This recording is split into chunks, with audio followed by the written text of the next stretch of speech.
کسی بڑے سرکاری عہدیدار یا سیاستدان کے ساتھ تصویر بنوا کر اخبار یا فیس بک میں لگانا اور اپنا تعلق ظاہر کرنا بھی ذہنی غلامی و پسماندگی کی نشانی ہے۔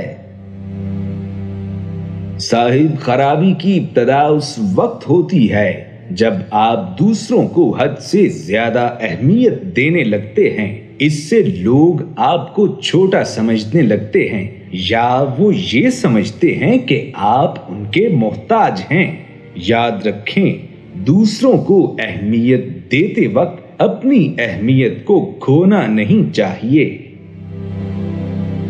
سربراہی یا غلامی طاقت کے ہونے یا نہ ہونے سے نہیں، بلکہ یہ آپ کی ذہنی صلاحیت پہ منحصر ہے۔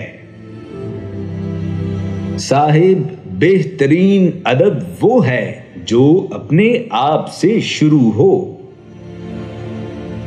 صاحب ایک وقت آتا ہے جب انسان زندگی کے امتحانوں سے پتھر ہو جاتا ہے اور پھر اس کا کوئی بھی دل دکھا دے، دل توڑ دے، اسے فرق نہیں پڑتا۔ کسی کو برباد کرنے کی سوچ آپ کو برباد کرنے کے لیے کافی ہے۔ جانور جتنا بھوکا ہو اتنا ہی بے قابو ہو جاتا ہے، لیکن انسان کا پیٹ جتنا بھرتا ہے یہ اتنا ہی آپے سے باہر ہو جاتا ہے۔ تربیت کی کمی کو تعلیم کبھی بھی پورا نہیں کر سکتی۔ غریبی میں انسان کے وہ عیب بھی نظر آتے ہیں جو اس میں نہیں ہوتے، اور امیری میں انسان کے وہ عیب بھی چھپ جاتے ہیں جو اس میں موجود ہوتے ہیں۔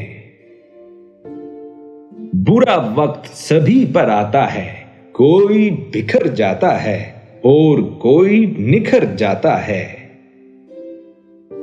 صاحب جو آپ دوسروں کو دیں گے وہی آپ کے پاس لوٹ کے آئے گا، چاہے عزت ہو یا دھوکہ۔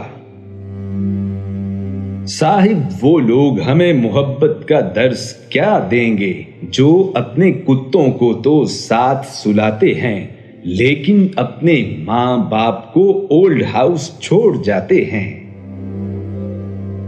لوگ پیار کے لیے ہوتے ہیں جبکہ چیزیں استعمال کے لیے۔ بات بگڑتی تب ہے جب چیزوں سے پیار کیا جائے اور لوگوں کو استعمال کیا جائے۔ جب غلطی ثابت ہو جاتی ہے تو عقل مند اپنے آپ کو درست کر لیتا ہے، جبکہ جاہل ضد پر اڑ جاتا ہے۔ صاحب خوش رہنے کا سب سے اچھا اصول یہ بھی ہے کہ جہاں آپ کو لگے کہ یہاں آپ کی جگہ نہیں ہے، وہاں خاموشی سے خود کو الگ کر لیجئے۔